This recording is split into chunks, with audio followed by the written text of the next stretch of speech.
દેશની સ્થિતિ અને ભારતમાં તેની અસરને લઈને કેન્દ્ર સરકાર દ્વારા આજે મહત્વની પ્રેસ કોન્ફરન્સ કરવામાં આવશે।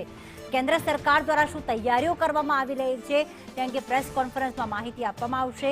સાંજે 4 વાગે થશે પ્રેસ કોન્ફરન્સ, જેમાં મંત્રાલયના અધિકારીઓ દ્વારા આ પ્રેસ કોન્ફરન્સમાં માહિતી આપવામાં આવશે કે આખરે કેન્દ્ર સરકાર દ્વારા શું તૈયારી કરવામાં આવી રહી છે। ગઈકાલે કેબિનેટની બેઠક મળી હતી અને આજે રક્ષામંત્રી રાજનાથ સિંહની અધ્યક્ષતામાં પણ એક મહત્વની બેઠક મળી, ત્યારે આજે આ પ્રેસ કોન્ફરન્સ 4 વાગ્યાની ખૂબ મહत्वनी। अजय यादव जोड़ाई गया है। अजय, क्या कुछ जानकारी प्राप्त हो रही है प्रेस कॉन्फ्रेंस को लेके?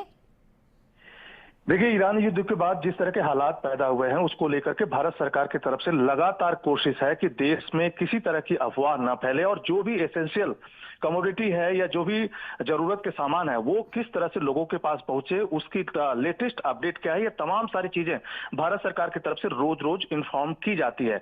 आपको याद होगा कि कल प्रधानमंत्री नरेंद्र मोदी ने भी लोकसभा में जो संबोधन दिया था उसमें भी भारत की तैयारियों के बारे में पूरी डिटेल में जानकारी देशवासियों के सामने रखी थी, सांसदों के सामने रखी थी। और आज राज्यसभा में भी इसी तैयारी के बारे में प्रधानमंत्री नरेंद्र मोदी बात करते हुए नजर आएंगे। लेकिन 4 बजे जो प्रेस कॉन्फ्रेंस होने वाली है ये अलग अलग मंत्रालयों, जिसमें शिपिंग मिनिस्ट्री है, विदेश मंत्रालय है और यहाँ तक कि पेट्रोलियम मिनिस्ट्री है, इसके जो अधिकारी हैं वो अपनी बात रखेंगे। और खास करके कल उनकी तरफ से एक इंफॉर्मेशन दी गई थी जिसमें यह कहा गया था कि 2 और शिप बड़ी संख्या में एलपीजी लेकर के 26 से 28 मार्च के बीच भारत पहुंचने वाले हैं। और साथ ही साथ देश में एलपीजी को लेकर के, पेट्रोल को लेकर के या तमाम सारी चीजों को लेकर के क्या लेटेस्ट अपडेट है उसकी जानकारी दी जाएगी। तो 4 बजे ये प्रेस कॉन्फ्रेंस होगी। जी बिल्कुल, धन्यवाद। ज्यादा जानकारी के लिए अजय आपके संपर्क में रहेंगे।